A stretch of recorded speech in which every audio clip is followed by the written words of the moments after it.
2 weeks had passed since the incident, and we were still covering for Bert. Hospital had given us another update on his condition, which worsened our anxiety. Fortunately, John was able to find out from his sources. How is he doing? Tommy asked. Last I heard, fine considering. John replied. Oh, and the police are currently investigating a few representatives from our clients, mainly the ones that were being harsh on Bert. Oh, right. Didn't he say they were rigging him over late payments he wasn't even responsible for? Edward asked. Seems like, from his voice, it sounded like it was a common occurrence. John said. You better sue those jerks for how they've been treating him. Leah said. Everyone at the office was on Bert's side, myself included. Anyway, the boss chose me to fire 2 people. I had to choose between 3 employees. Brett Freeman was on the list for being a pain in the ass, Oliver Hall for being lazy, and Mark Greenway for being a drunk. It was a tough call, but I went with my gut. I chose Brett and Oliver. They were gone, but they were being good sports about it. Mark was very, very lucky, as he was an alcoholic, but he was a man that was easy to work with when he isn't under the influence of alcohol. As for the other 2, they were given second chances beforehand, but they blew them. The rest of the day went by pretty slowly. 5 o'clock rolled around, and we were about to leave until the boss showed up. She told us to go to her office. When we got there, we were surprised to hear Bert's voice from her phone. He was still in the hospital, but was doing much better, and he even invited us to go see him and also watch the baseball game between the Reds and the Mets with him. Some of us who had nothing to do, such as myself, decided to go visit him. When we got there, we all got to talk to him, and he seemed in good spirits. He was also a Mets fan, which was why he was hyped up about the game, even though the Mets in 1962 were terrible. He nearly jumped in excitement after Frank Thomas homered. Once the Reds began taking the game seriously, he became less hyped. In a shocking turn of events, the Reds won the game. None of us were shocked, though. We at least won our respective bets against the Mets. The same can't be said for Bert, who lost about $60. His doctor gave us an update on his condition, stating that he's almost fully recovered. It was getting dark, and we had to leave.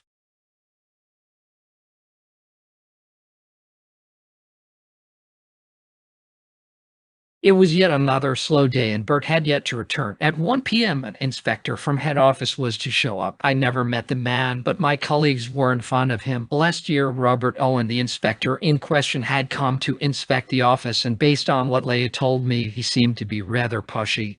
He acted like a dictator and forced the boss to fire those he considered to be inefficient. In the office, he didn't offer any explanation as to what that meant, and my guess the policy was arbitrary and capricious. The boss couldn't just stand up to him, otherwise that would jeopardize her position. That day, she had to let go of 4 people, and it wasn't something she enjoyed doing. Then Mr. Owen replaced those 4 with 4 arrogant workers that he said were more suitable for the job. He was half right, but also half wrong. 3 out of those 4 have since parted ways prior to my arrival, and the other one still worked with us and sort of changed his behavior as time went on. We were hoping Mr. Owen would change his ways as well. During lunch, my coworkers were bickering among themselves over who was going to be let go of, and they were calling Mr. Owen a tyrant. They were also doing imitations of him, which I'll admit was pretty funny. Well, if Mr. Owen fires me, it was nice knowing you all, Harry said. That man's got some nerve putting his nose into our business, Sheldon said.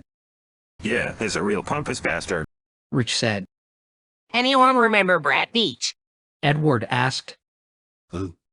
John asked. You know, one of the guys Mr. Owen fired the last time he came here. Edward explained. Oh yeah, him I'll admit. He was a literal bitch to work with, but firing him was pretty stupid.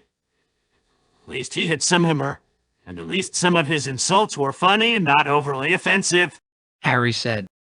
Speaking of firing, I hope he fires Steve. He's the exact opposite of Brad. Maria said. If he doesn't, then I'll have to resort to blackmail, Mark said. What do you mean by that?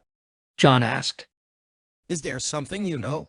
Well, there's a rumor going around that Mr. Owen's having an affair with one of the board's wives, Mark said. If it's a rumor, then the board's not going to care unless you can prove it, John said. Sean overheard the conversation from over by the water cooler. I believe I can prove it. Sean said. How? Edward asked. Last week I saw Mr. Owen talking to Blonde in some alleyway downtown. I'm willing to bet that blonde was Susie Jung, wife of one of the board members. I wasn't able to make out what they were saying, but I did a picture of them from afar. If the inspection was wrong, I'll have a friend of mine send the evidence over to the board. Sean replied. Ooh, a potential scandal. Harry said with glee. That will come in handy. If your friend's female, I'd be glad to give her a kiss if all is well. Too bad she's married, if her tip instead. Sean said. I don't care. I'm kissing her anyway. She can file a complaint if she wants. I'd already accomplished my goal before the complaint is even filed. Harry said. Their conversations were like a political soap opera. I distanced myself from the group and walked over to Tommy and Amelia, who were much more fun to talk to. 1 o'clock rolled around and the inspector from head office was due any minute. We all went back to work and did our best to please him. He talked like the stereotypical fancy gentleman that he was. I had to help John increase our company's daily profits in any way we could. Our profits were much lower than Blue's that day.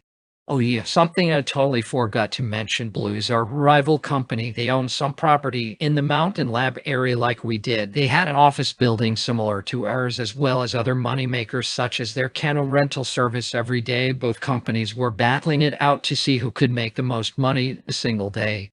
Some days we won, other days they won. Back in those days, our rivalry wasn't so fierce and there wasn't a literal war between the two of us, not like something like that actually happened in the future. Wait, did I just say that out loud? Let's focus on the main story, shall we?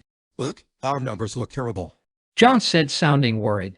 Yes, we need to get a handle on our losses. We can't let Mr. Owen find out about this, I said, sounding concerned. What are you suggesting? John asked. We'll use our usual tricks. We've done it before, so we'll be able to pull it off again, I said, sounding confident.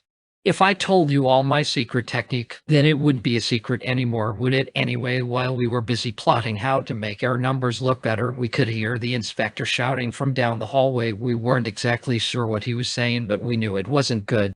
He was then shouting at poor Amelia, who was too scared to stand up and face him. Then again, we all were. While he didn't fire her, he told her off for failing to accomplish the task at hand, which was absolute bullshit. Amelia had done nothing wrong, neither did most of the workers here. Amelia was forced to work the night shift after that unnecessary reprimand. I couldn't imagine what she was thinking. She didn't dare cry in front of that prick, because if she did, she would surely get fired. Now I understand why you guys hate that guy so much, I said to John. Yeah, he's a real asshole. Why the board of directors didn't fire him long ago, we'll never know. John said. I was about to go and cheer Amelia up until Mr. Owen headed over to us. Shit, he's coming. Act natural. John said to me. You two. Show me today's numbers. Mr. Owen said. We both took a deep breath and we showed him the chart. I've seen worse. At least we're ahead for now. Keep up the good work, he said, then left us alone. Phew, glad that's over with. John said.